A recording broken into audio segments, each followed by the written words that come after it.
Bismillah,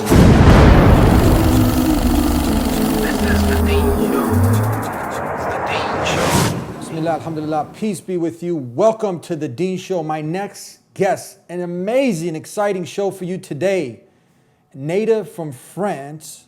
Bonjour to everybody, all of our French viewers. We got a lot of people tuning in from France. Born in Paris, and then came over to the States, lived in Chicago, and was an agent to the underground stars. His whole life revolved around music and ate, slept music. That's all he did was music, promoted music. And today he's got an incredible story. Turned his whole life around, not upside down, made a 180. And he's here with us today, Antoine.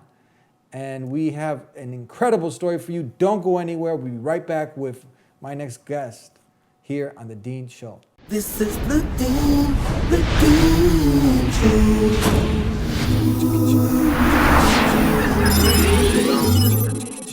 This is the Dean Show. This is the Dean Show. This is the Dean Show. This is the Dean Show. This is the Dean Show. This is the Dean Show. This is the Dean Show. This is the Dean Show. This is the Dean Show. Peace be with you. Assalamu alaikum. Alaikum salam wa rahmatullahi wa barakatuh. Now I know I said Antoine. Antoine. Antoine, but how do you pronounce it? Antoine. Antoine. Yeah. Antoine. Parlez-vous français? Oui, je parle français. Bonjour. Bonjour. Bonjour. I know, there's a big community in France. Yes, there is. Yeah. There is, and they're tuning in and they're like, alhamdulillah, we have a native from Paris. Mm-hmm. You got the French, that's how you can identify. Is that like particular to... That's usually more British. More British? Yeah, but people usually associate with Why do they associate it with the French people? I guess, it's the beret and the baguette, and I don't carry the baguette with me. Yeah. So you have a very interesting story. You were agent to the stars, the underground stars. Derek Carter and some of these other people who are very well-known DJs, some of the top elite DJs in the music world. And we want to kind of get a before and an after. So tell us a little bit about yourself, and so we can kind of have the audience identify with you, and then we'll get to where you're at today. Inshallah. Bismillahirrahmanirrahim. So, Jazakallah khairan first. Thank you so much for having me here, inshallah. I'd say we because it's my wife and I actually traveling, and we're just going back to Chicago where I used to live, and that's where I reverted to Islam 12 years ago. At that time, as you were saying, I was in the music business.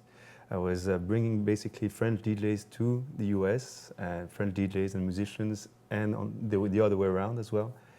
And as you were saying, music was my life. Dance was my life. I was spending most of my time in nightclubs, not for drinking. I wasn't drinking at the time, actually. I had quit drinking already, but to be in that kind of frenzy, I guess.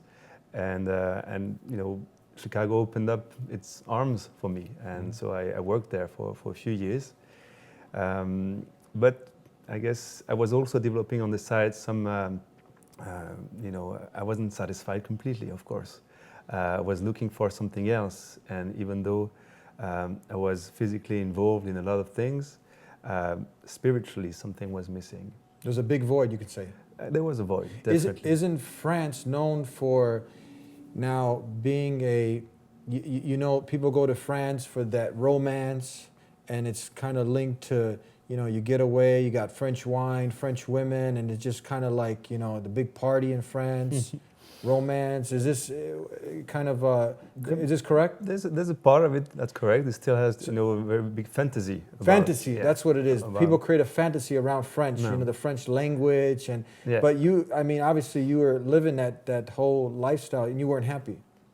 No, when I grew up also, I was lucky enough to travel. I'd lived in other cities. I lived in London, I lived in Hong Kong.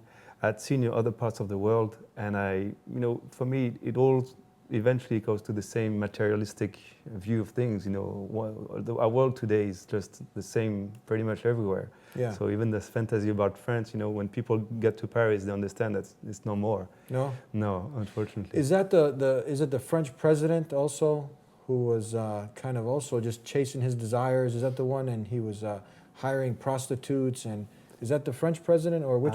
This one, maybe not, you know, like so overtly, I don't Yeah. know. But, you know, yeah. These politicians, they're kind of getting caught with, you know, Yeah, oh yeah. indulging I in know, their passions. Yeah, you're talking and- about, the former president of the IMF.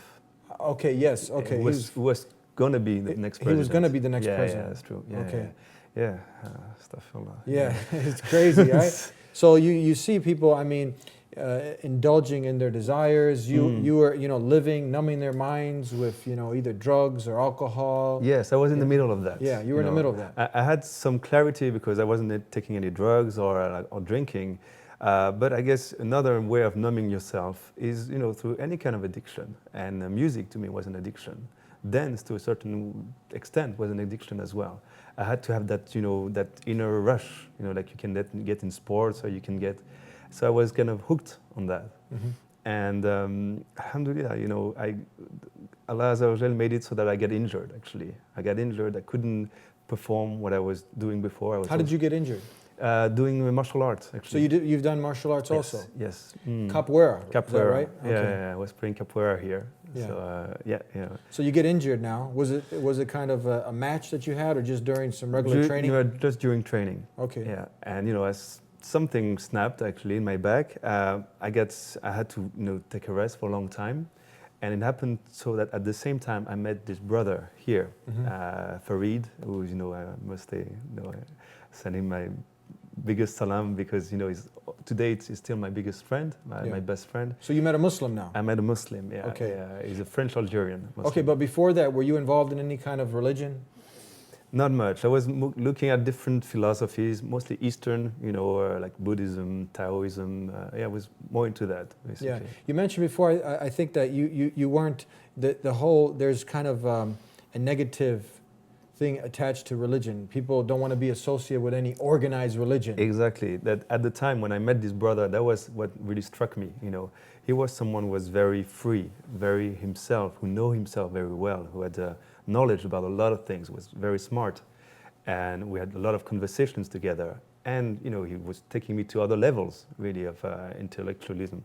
But at the same time, he was following what I called at the time organized religion, which for me was nothing but constraints and, you know, like shutting doors to your to your spirit or to your intellect. So for me that was a big paradox at the time.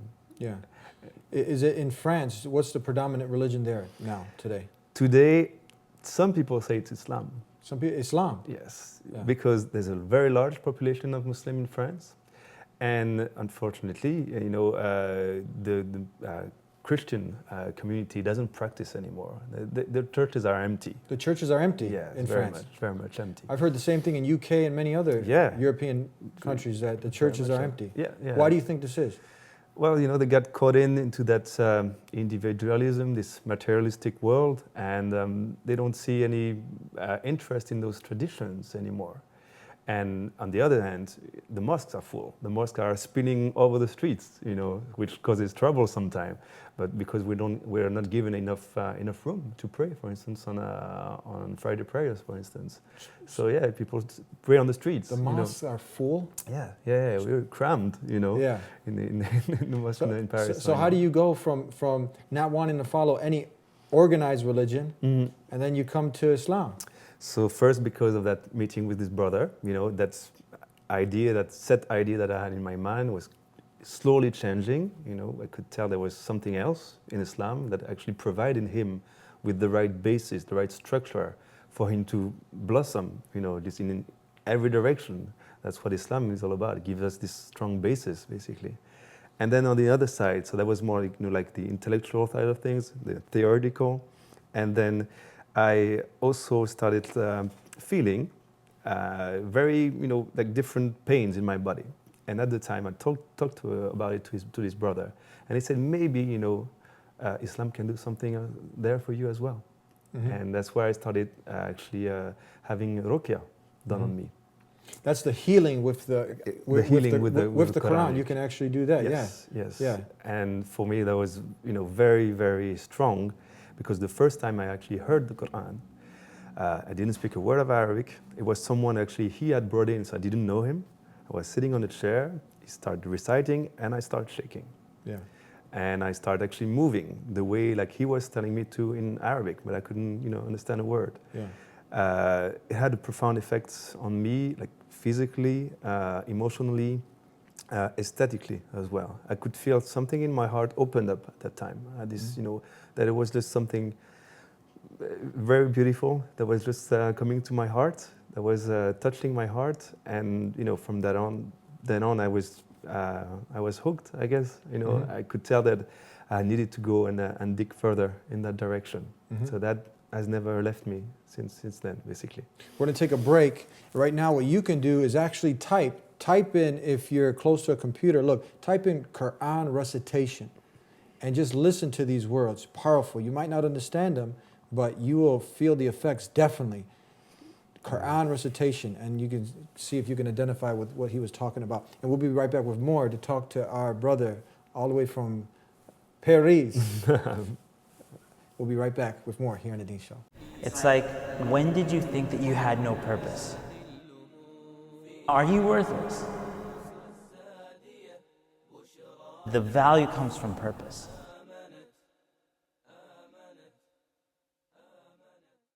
Your purpose in life is to worship the Creator, not worship your desires and self, not worship social pressure, the celebrity culture, but worship the thing that's much higher and transcendent, above and beyond. By worshiping God and seeking His pleasure, you get pleased. So you have double pleasure. Back here on The Deen Show with Anthony, and proper pronunciation or proper way to say this name is Antoine. Antoine. Okay.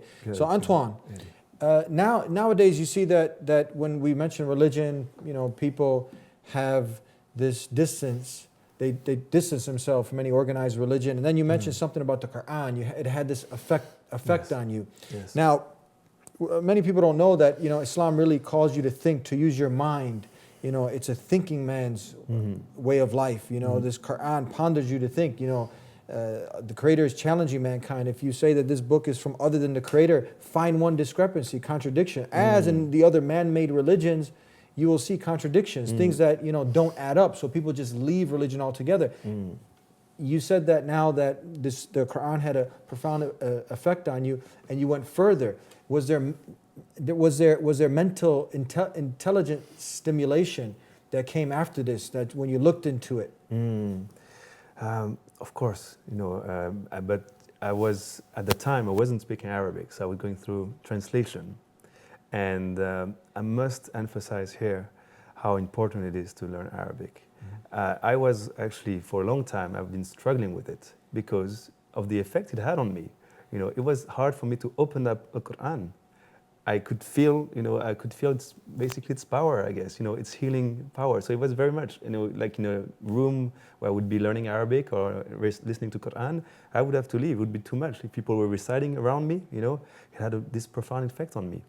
So, of course, I could tell, even though that at the time it was only like a physical thing, but I could tell, of course, those were powerful words. Yeah. So, and all of this, went further after that to a more of a, like, again, I started learning about my deen.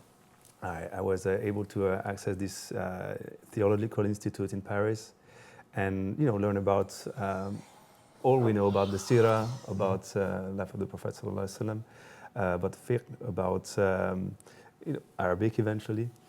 And then eventually I get to a point, of course, where you're able to, open up any page of the Quran and learn something that is useful for you in your life today. That has been applied, very practical application and lesson. How did you deal with all the negative stereotypes and the Islamophobia? Many people, they're searching for truth. They want truth, and if truth comes to them, if they can buy it, they would pay for it. You know what I mean? But nowadays, as soon as you say Islam, there's some negative stereotypes, and we know all of this stuff is just false propaganda Yes. that indeed Islam is this way of life from the Creator, submission to the will of the one who made you, your maker, the maker of mankind. You know, the same way of life that Jesus, Moses, and all the messengers of God, they call people to worship this one God. So now, you know, you have people, especially in France, a lot of islamophobia. Yes. How do you deal with this? How did you deal with this? You're still dealing with it, I'm sure. Yes, of course. We're still very much concerned, although we've left, you know, France a few months ago now. But you know, this is our home. This is my country. This is where I was born. This is where all my family is from. So it's very painful. Just painful to have my religion being portrayed like this. My fellow countrymen having a very negative view for most of them, in my family even. It's hard. It's hard because it's not anymore on an intellectual level, that dimension where things can be discussed. It's actually hard to discuss. You mentioned God in France, and the door shut down. So it's very hard to actually have a conversation about God. Yeah, I mean, do you think now if people didn't have this myopic vision, they weren't so narrow-minded, and you can actually get in to talk, because people are, obviously you can see, like when you start talking about God being a man, that he died, and many of these beliefs that just don't make sense, Trinity, and you can't figure it out. And I'm sure French people are intelligent people, they're Very thinking much people. so. Very So much. now I think most of this came from man-made religions, organized by man, but now, the door is shut, but a lot of people are losing out, because I'm sure if they heard about Islam and it's the rational teachings, and the way that Islam is the antidote for many of all of the social ills. Yeah, exactly. Yeah. It's again, as I was saying today, it's hard to challenge this on an intellectual dimension level. It has to be more for us at first as being the best examples that we can be. Dawah starts with behavior, with how your character is, and we very much emphasize our life and our behavior to be the best person that we can be. That allows us to have further discussion and go deeper into every people, kind of lift off a few barriers that people have, a few of those gates that they've been putting in front of them. So that's probably right now in France how it is today, I would say, for most people. Yeah. Okay, so now you have all these religions. In Islam, obviously you're going to get the most trouble practicing it. You're going to get the most resistance. So you have Christianity, you have Buddhism, and a lot of times if you practice these, no one's going to say nothing to you. Just go ahead. Yeah. So why did you choose Islam? That's what I tell all the reverts, I call them reverts or converts that I meet, how can you choose Islam? Have you looked at the news? Do you know what Islam is? No, it's just, it goes so far beyond that. I guess, a lot of it cannot be explained. You're just taken on this journey. I'm taken on a journey. I don't control anything here. Allah Azza wa Jal actually, brought me here. I was born and raised in a place in France where there's very little Muslim. I couldn't access any knowledge about Islam. I had to come here in the US, 2001. When people hear that, they say, well, you chose your moment and place, and I had to come here to basically find out about it. So I'm trying the best that I can to, express who I am, first and all. I think that's the most important thing. And Islam is the best tool, by far, the most perfect and the perfect tool to be who you are on all levels, on all dimensions. And I guess from that on, you can, again, trying to set an example, trying to reach out with that behavior to other people. Of course, not, never evading any confrontation, where both we take part into interfaith dialogue. We take part on the field. I'm a humanitarian worker, so we do meet a lot of non-Muslims that we go and help. And of course, they have questions, and of course, they'll talk about Islam. But it's hard to confront directly today in France. It's different here. People are more open-minded here. People, are still God-believing here. Yeah. So you can talk about God, but it's hard to even mention the word God sometime in France. Yeah, I think people most people that we talk to, and we have this 1-800 number, 1-800 number that people call, and some people will call sometimes aggressively. But after they calm down and they start thinking rationally, and we start to explain Islam to them, Islam just makes sense. Islam is not calling you to blind belief, as you obviously know. Islam, it provides the evidence. It's authentic. It's providing, the thinking person. Is there a lot of atheists in France? Yeah, it probably is the first religion. Yeah, or the first, we really, according to our belief, we don't believe there's strictly someone who's purely atheist. Everyone believes in God. Yes, yeah. Or believing nothing is already believing in something. Uh-huh.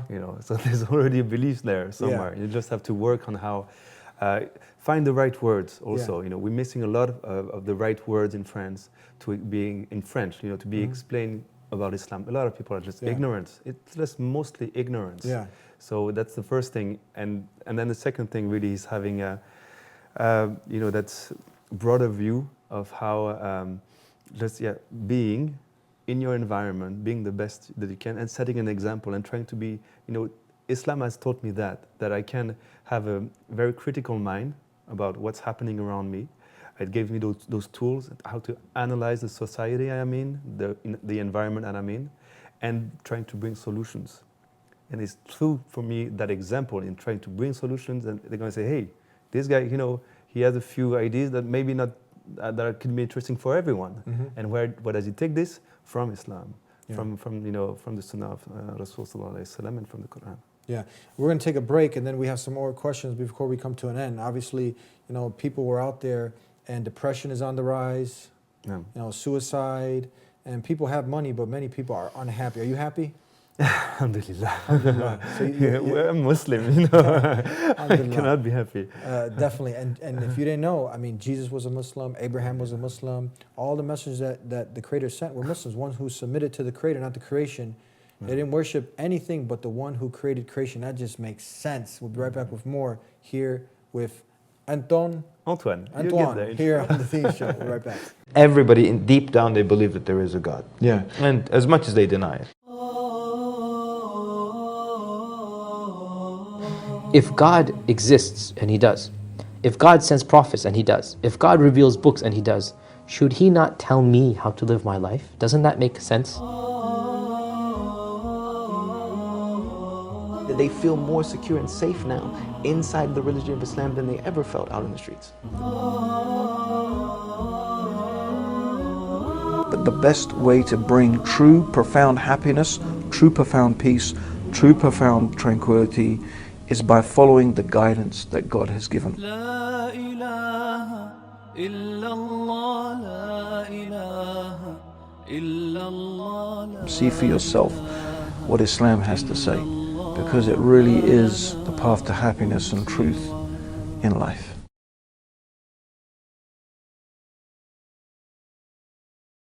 Back here on the Dean Show, before we went to break, I was mentioning some facts, not fiction, that suicide is on the rise. People have technologies on the rise, but depression is also. And people are listening to music, numbing their minds, and when you want to bring up, let's say, the serious topic, what's the purpose of life? Have you thought about this important question? At that time, you had obviously money, agent to the stars, underground stars, you were, indulging in your desires.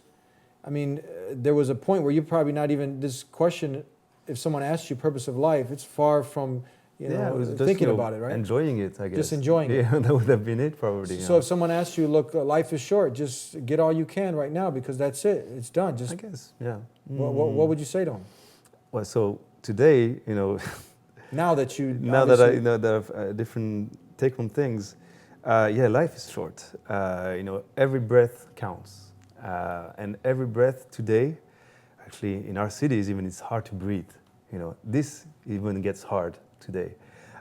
Everything is done for us not to be able to have that connection, that spiritual connection, whether it is through remembrance, just remembering, and how can we not remember who created all this?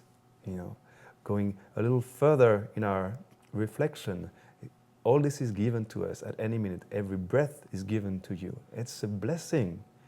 Every piece of food, every step you take is a blessing in this world. And how can you not be thankful for that, basically? How can you just not,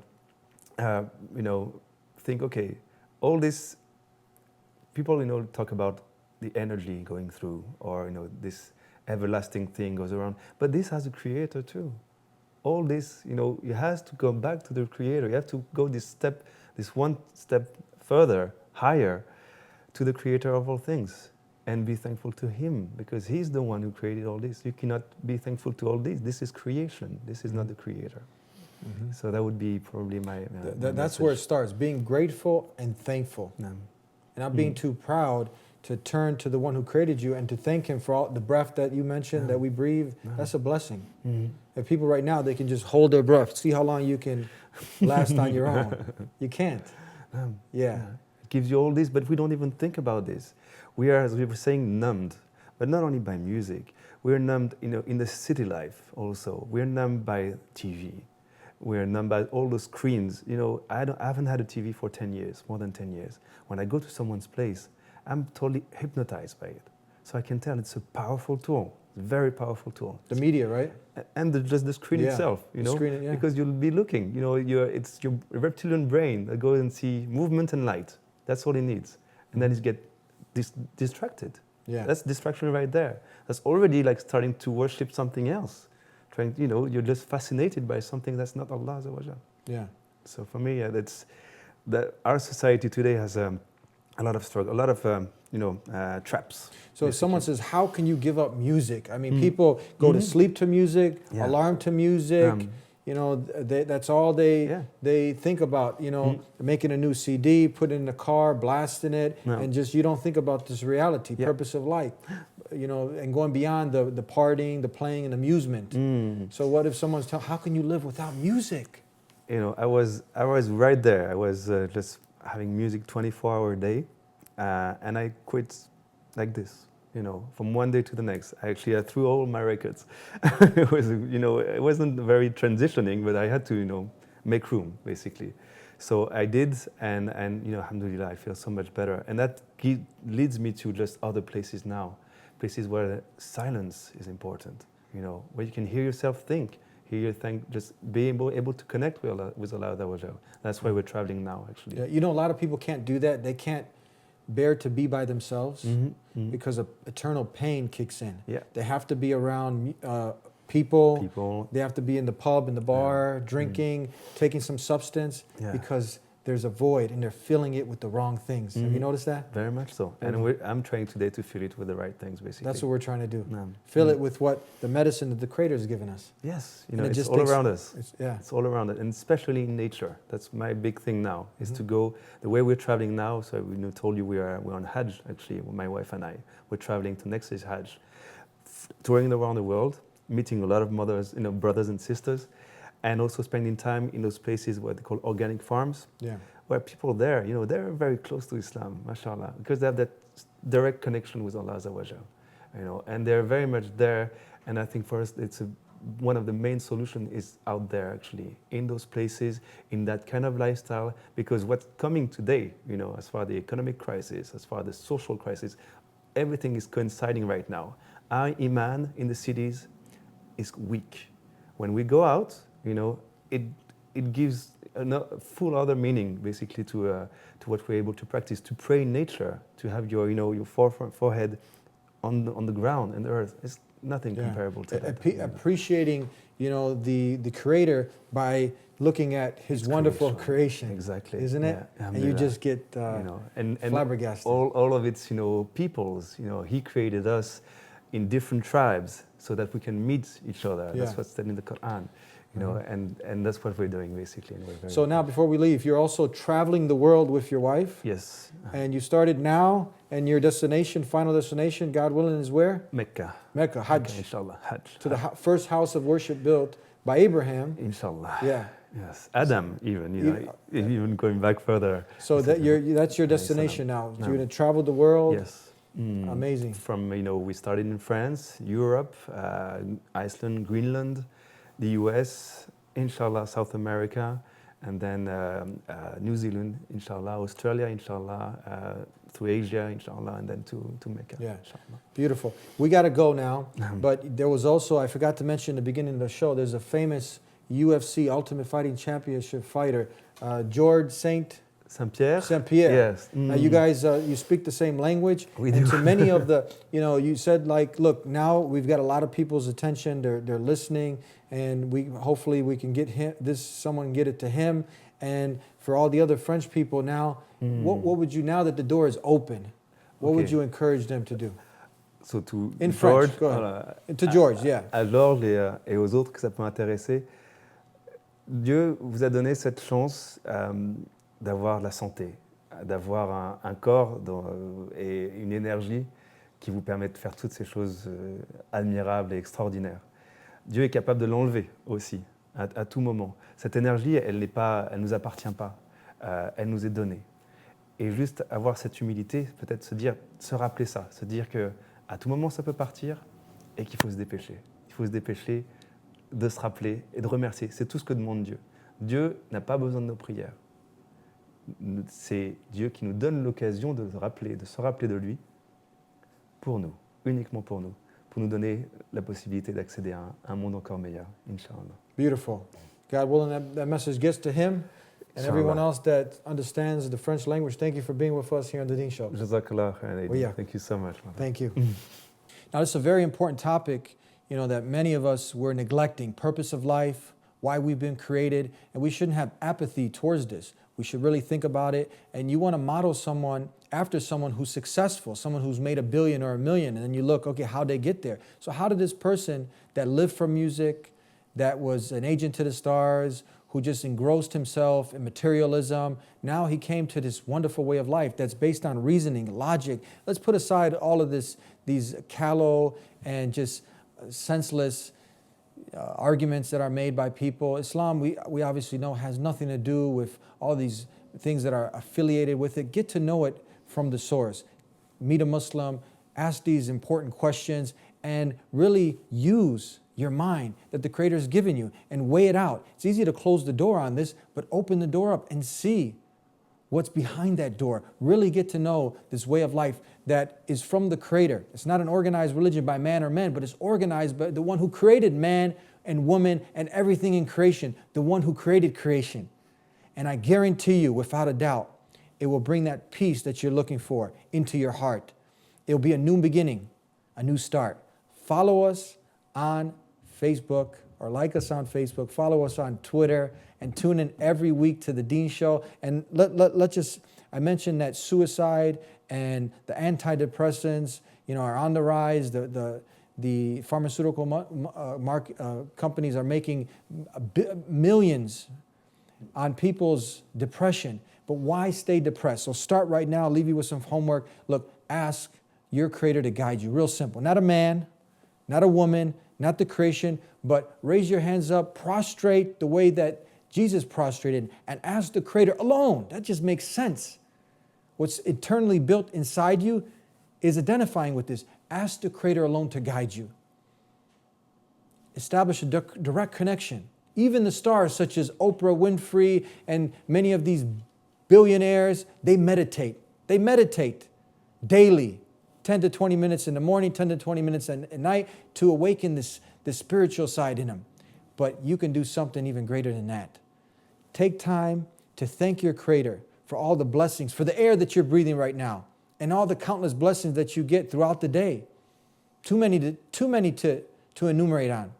So thank Him and ask Him for guidance. Let's start there. Don't let this program end, and after it, you're being hypnotized by the boombox and the TV. Do it right now. And we'll see you next time here on The Dean Show. Until then, peace be with you.